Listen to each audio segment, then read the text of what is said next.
for today's lesson, factoring polynomials, difference of two squares. So from the name itself, when we say difference, the operation must be subtraction. So the symbol to be used should be minus. Now, two squares, meaning you should be given a binomial in which each term must be a perfect square.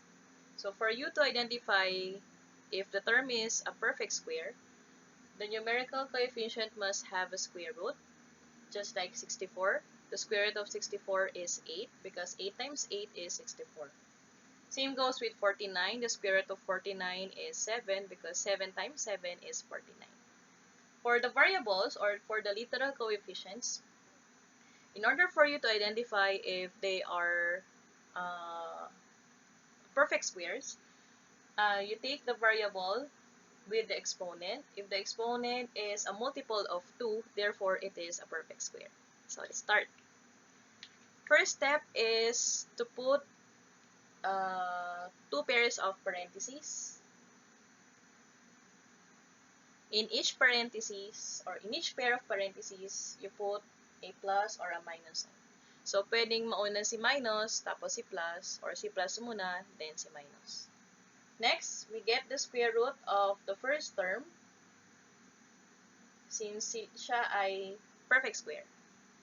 In order for you to get the square root of the first term, you get the number that when multiplied to itself, 64 yung lalabas, so that will be 8. Kasi 8 times 8, 64.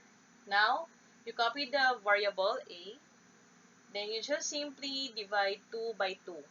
So, always remember that if you have a square root, you are getting 2 as the index. Now, you divide 2 by 2, so that will be 1. So, no need to write 1 as the exponent. Let's start with b. So, 6 divided by 2, that will be 3. Then, c to the 4th, you copy c. Then, 4 divided by 2, that will be 2. So, pwede na natin burahin yan. Okay, so yung sagot na yan, ilalagay natin siya sa first term here.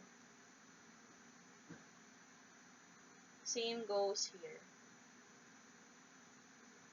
Now, for the second term, consider natin si second term para sa nasa given.